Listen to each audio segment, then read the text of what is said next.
אז מה אנחנו יודעים על וירוס הקורונה? יש שתי גישות. אחת אומרת שאיזה סיני אכל עטלף ועבר אליו הווירוס מהעטלף, שאחרי שבישלו את העטלף, עטלף מבושל, העביר וירוס לסיני. ויש גישה אחרת שאומרת שברוהאן, בסין, איזושהי מעבדה שמייצרת כל מיני וירוסים לצורכים צבאיים, יצרה וירוס והוא פשוט ברח מהמעבדה והתחיל להידבק לכל מיני אנשים, ותוך חודש וחצי או חודשיים הוא הקיף את כל כדור הארץ. עכשיו, למה יש שני גישות? כיוון שיש אנשים שיש להם פוביות מעטלפים, ויש אנשים שיש להם פוביות ממעבדות צבאיות, מכל מיני דברים מהסוג הזה. אז אמרו, יאללה, בואו ניתן אחד כזה ואחד כזה, מי שמתאים לו יקבל את התיאוריה של העטלף, ומי שמתאים לו יקבל את התיאוריה של זה הצבאי, והמעבדה, והניסויים הביולוגיים וזה. עכשיו אני רוצה להגיד לכם משהו לגבי וירוסים ולגבי הנדסה גנטית.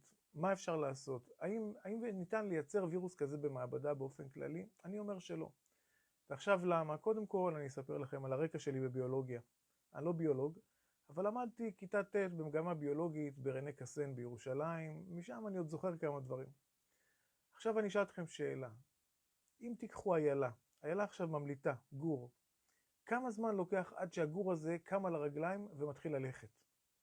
אתם יודעים כמה זמן לוקח? 5 דקות, 3 דקות.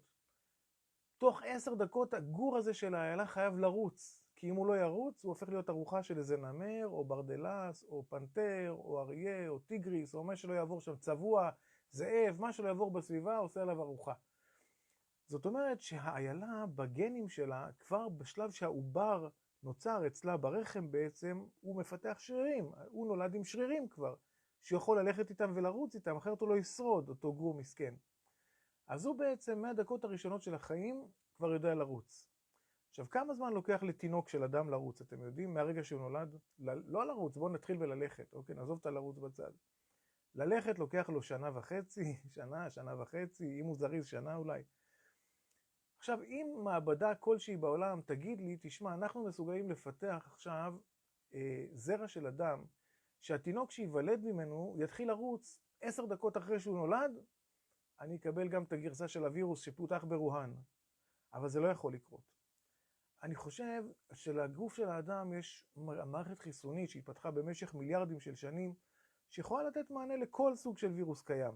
אלא אם כן זה וירוס שהיא לא יודעת להתמודד איתו, אבל אי אפשר לפתח דבר כזה במעבדה.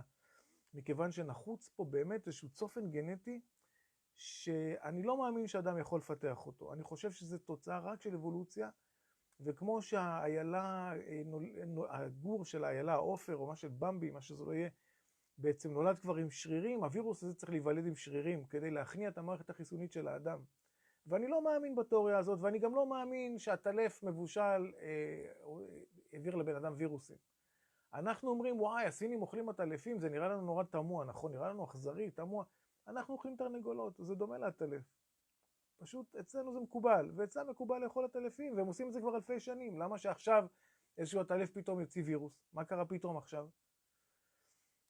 אז מה שקרה פתאום עכשיו, זה שפשוט הטכנולוגיה הבשילה, ויש פה הרבה מאוד אנשים שבוחשים בקדרה, ויצרו פה סיפור מאוד יפה על וירוסים, ועל ניסיונות צבאיים במעבדה ברוהאן, וכולם רבים, כולם, ומוכרים את העולם וגם אותנו.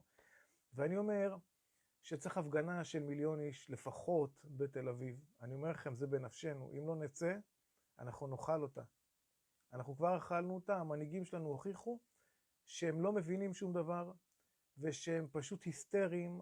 אני לא יודע אם הם משתפים פעולה עם כל הרוע והרשע הזה שמגיע מארגון הבריאות העולמי, ומעוד כמה מנהיגים, אנשים באמת בעלי ממון ובעלי יכולות. אבל אנחנו, אם לא נשמור על עצמנו, לא נשאר לנו הרבה זמן להיות כאן. אני אומר לכם את זה, חד משמעי. אז זהו, לא יודע אם יש לכם מה לעשות עם זה, תעבירו את זה למי מארגן הפגנות. אני מוכן ללכת בשורה הראשונה, מול האש, מול הכל. זהו, שיהיה לכם המשך יום טוב. אין כזה דבר וירוס קורונה, חבר'ה, עבדו עליכם. זה הכל חרטה, הכל סיפורים. קצת שפעת. מתו השנה 250 איש בארץ משפעת. ב-2013 מתו 900 איש משפעת, ואף אחד לא עשה מזה סיפור. יש כאן מי שבנה לנו את כל הנרטיב הזה, והכניס אותנו עמוק עמוק לתוך הסיפור, גרם גם נזק של 90 מיליארד שקל. אנשים מסכנים, אנשים איבדו עבודה, איבדו פרנסה, איבדו עסקים, איבדו משפחות, איבדו בריאות. מישהו צריך לתת את הדין על זה. מישהו צריך לתת את הדין. אי אפשר שדברים כאלה יעברו בשקט. חבר'ה, תפתחו את העיניים, הרשת מלאה במידע, מפוצצת. כנסו לקבוצה שלי, קורונה, היה או לא היה, תראו סרטונים, אנשים עשו מחקרים, תלמדו, תפתחו את העיניים, אל תלכו כמו עדר עיוור. אל תלכו, כי אין לכם אחרי מי ללכת. אף אחד לא רוצה טובתכם פה. תשמעו לי, אף אחד לא רוצה טובתכם. בטח לא מי שגרם נזק של 90 מיליארד שקל למשק והשאיר אנשים בלי מחיה.